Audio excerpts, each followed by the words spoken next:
volta in vita mia che ho pigliato il Pirecchio aeroplano quadrimotore mi ha succeduto l'esperienza del trauma preciso, perché che cosa mi è andata a capitare?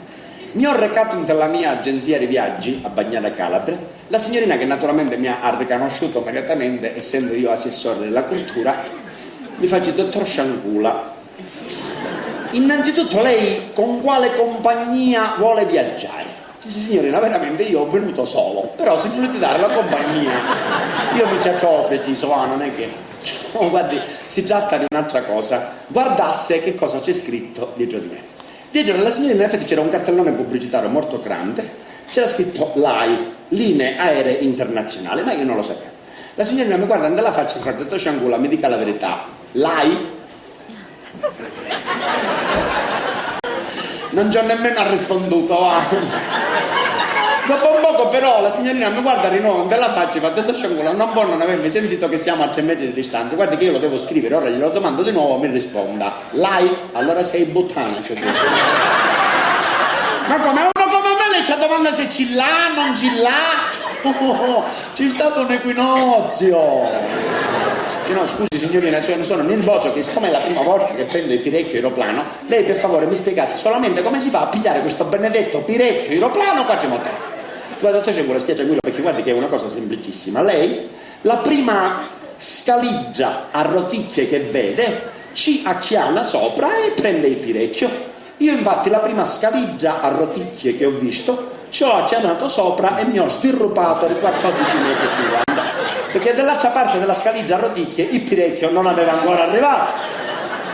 Rifaccio il giro della scaligia a roticchie un poco claudicante e questa volta davanti alla scaligia a roticchie si presenta una signorina molto bella, distintissima, educata, molto elegante, completamente vestita di pubblica sicurezza, che mi dà la manuzza e mi fa: piacere, io sono lo stessa. Se per lei è lo stesso, Maria, va, facciamo Maria. La signorina Maria mi prende per la manuzza e mi accompagna dentro a questo Pirecchio, che è una cosa longa, tutta spiritusata di oibò, mi hanno spiegato. Il posto che mi avevano assegnato a me personalmente, proprio mio, numerato, non me lo poteva levare nessuno, era vicino di un reverendissimo padre che stava già nell'atto della preghiera. Meno male, mi ho detto, avesse succedere qualche cosa, ci comportiamo con la religione e ne facevamo un rosario, così anche per farmi un poco di coraggio. No, certo, scusa se parlino reverendo prete sacerdote e parroco per lato religioso uomo di chiesa, ma lei naturalmente che è già pratico di voli, no? No, figliolo, è la prima volta pure per me, preghiamo insieme. Me ne vado a pregare a casa mia e cerco di uscire dal Pirecchio. La signorina Maria si accorge che io stavo foiendo dal Pirecchio, mi aggrappa al volo, mi assetta di nuovo vicino a Parrino sacerdote, mettendomi questa volta cinturone, bretelle e spillone di pubblica sicurezza. E si molla questo bestione di Pirecchio dell'aria. Io, che alla mattina avevo mangiato pasta coi fasulicchi e ogni fasulicchio era tanto, con tutto il mio corpo mi alzai insieme a Pirecchio. Lo stomaco arrestò chiantato in terra, perché la forza di gravità del fasulicchio, ma è molto più forte della forza di elevazione del Pirecchio. Scherziamo. Il pilota del Pirecchio, mischino di un povero cristiano, non è che giustamente poteva andarsi a occupare di sapere quanti fasulicchi ogni passeggero aveva mangiato, perciò pigliava liberamente nell'aria scaffe a 5.000 e a 6.000 metri, ogni scaffa che pigliava il fasulicchio dentro la mia panza, acchianava, tuppuliava e io per educazione lo facevo scendere a riere. Un pilota pigliava un'altra scaffa, lo fasulicchio a re, acchianava, tuppuliava e io lo facevo scendere di nuovo. Questa storia fino a quando diventai velù. La signorina Maria si accorge che io non devo stare troppo bene e mischina educatamente come al solito suo si avvicina e mi fa: dottor Sciancula, ma che aveva bisogno di qualche cosa? Stai morendo! Dottor Sciancula, stia tranquillo, perché guardate che ora l'altro parlante deve dare delle informazioni sul volo. Infatti dopo un poco l'altro parlante si è messo a chiacchierare da solo, invece la signorina Maria davanti a noi, muta, precisa, faceva delle segnalazioni che dice che noi dovevamo identificare immediatamente le sbombicate a destra e le sbombicate a sinistra. C'erano anche delle sbombicatelle di amicizia e delle sbombicatelle laterali.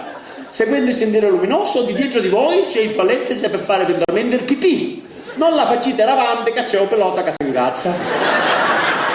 Ci controllate, ma è sicuro che se voi guardate sotto nella vostra poltrona c'è un ciambellone spiritusato che si gonfia automaticamente di aria. Non lo gonfiate prima di uscire dall'oibò, perché siccome è più grande arrestate cadente. Signorina Maria la interrompe immediatamente perché guardasse che sotto la mia poltrona il ciambellone non c'è, forse se lo sono catafottuto i passeggeri di prima.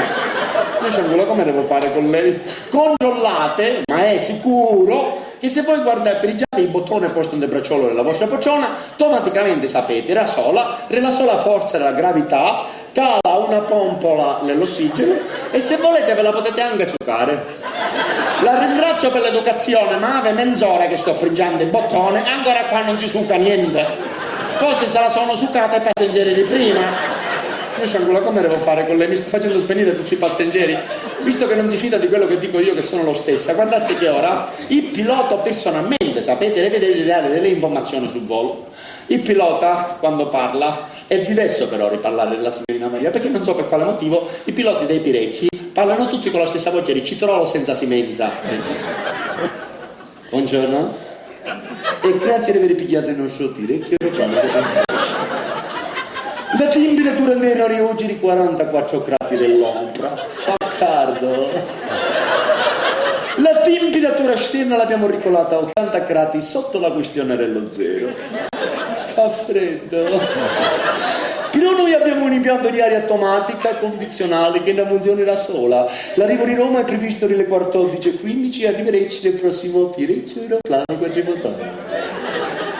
Si scorda l'imbecille di spegnere il microfono e con la stessa voce di cornotazzo preciso ci fa al suo copiloto. Anche quest'oggi a quei scimuniti cretinazzi i passeggeri noi ce l'abbiamo detta. Ora ci volessero un bello caffè e un culo alla signorina Maria. La signorina Maria dentro al Pirecchio stava svenendo dalla mortificazione meschina. Quando si è riavuta si mise a correre che appariva Mennea per cercare di avvertire il pilota di non fare altri trunzi di mala figura con questo microfono. Io che me la sono vista svintuliare a 300 all'ora vicino a me ci ho detto: signorina Maria, dove va così di fretta? C'è tempo, ha detto prima il caffè.